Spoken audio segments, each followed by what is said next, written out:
दर्पण news.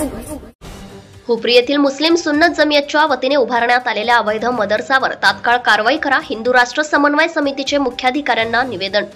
Kolhapur जिल्ह्यातील हातकणंगले तालुक्यातील सरकार गायरान भूमी गट क्रमांक 844-1 पैकी क्षेत्र हेक्टर 11R ची जागा आणि त्यावरील मालमत्ता क्रमांक 4489च्या मिळकतीवर सुन्नत जमियतने अवैधपणे मदरसा उभारला आहे।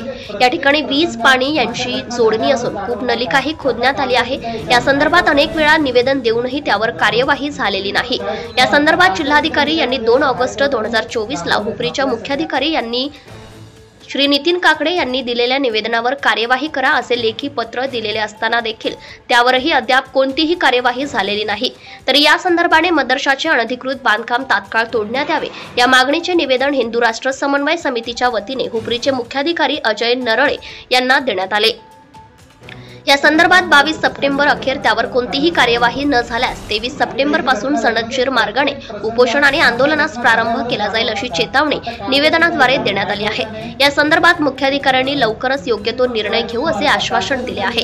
या प्रसंगी हिंदू राष्ट्र समन्वय समितीचे श्री आनंदराव पवार, श्री नितीन काकडे, हिंदू जनजागृती समितीचे कोल्हापूर जिल्हा समन्वयक श्री किरण दुसे, श्री शिवप्रतिष्ठान हिंदुस्थानचे तालुका कार्यवाह श्री अजित सुतार, चांदी कारखानदार असोसिएशनचे उपाध्यक्ष श्री दिनकरराव ससे आणि श्री नेताजी निकम, दुर्गवेद प्रतिष्ठानचे संस्थापक श्री प्रवीण पाटील आणि श्री नितीन खेमलापुरे, बजरंग दलाचे सर्व श्री प्रशांत साळोखे, रवी गायकवाड आणि प्रताप भोसले, वीर शिवा काशीद प्रतिष्ठानचे श्री निळकंठराव माने, राष्ट्रीय स्वयंसेवक संघाचे श्री योगीराज वाईंगडे आणि श्री उमेश दैने, महाराष्ट्र नवनिर्माण सेनेचे श्री ऋषिकेश साळी, हिंदुत्वनिष्ठ सर्व श्री वसंतराव पाटील, शुभम कोराणे, राजेश भोजे, महादेव आडावकर, ऋषिकेश दिवाण, योगेश पाटील, बालाजी शिंदे यांच्यासह अन्य उपस्थित होते। मुख्याधिकारी यांना दिलेल्या निवेदनात म्हटले आहे की सदर अतिक्रमण आणि अवैध मदरसा बांधकामाच्या विरोधात यापूर्वीही अनेकदा तक्रारी करण्यात आल्या, मात्र त्यावर कार्यवाही करण्यात आलेली नाही। या संदर्भात हुपरीचे मुख्याधिकारी यांनी मुस्लिम सुन्नत जमियत यांच्याकडे खुलासा मागितला, मात्र मुस्लिम सुन्नत जमियत यांनी कोणतीही कागदपत्रे सादर केली नाहीत। या संदर्भात मुस्लिम सुन्नत जमियत यांनी इचलकरंजी न्यायालयात प्रविष्ट केलेला दावा न्यायालयाने 4 एप्रिल 2019 ला न्यायालयाने फेटाळून लावला आहे।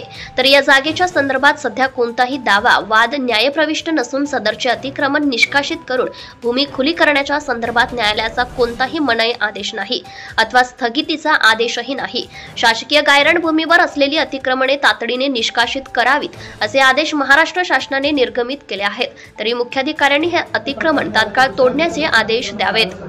भ्रष्टाचार संबंधी काही माहिती असल्यास अगर लाच मागणाऱ्या लोकसेवकाबद्दल तक्रार असल्यास लाचलुचपत प्रतिबंधक विभागाशी संपर्क साधावा। श्री सरदार नाळे, लाचलुचपत प्रतिबंधक विभाग, कोल्हापूर। पोलीस उप अधीक्षक, संपर्क क्रमांक 96 73 50 65 55। कार्यालयाचा पत्ता पोलीस उप अधीक्षक, अँटी करप्शन ब्युरो, कोल्हापूर, 96 73 50 65 55 78 75 33 33। कार्यालयीन दूरध्वनी क्रमांक 0231 25 40 98 9। व्हॉट्सअप क्रमांक 78 75 33 33 33। निशुल्क फोन क्रमांक 1064। Email dysp@kolhapur@gmail.com।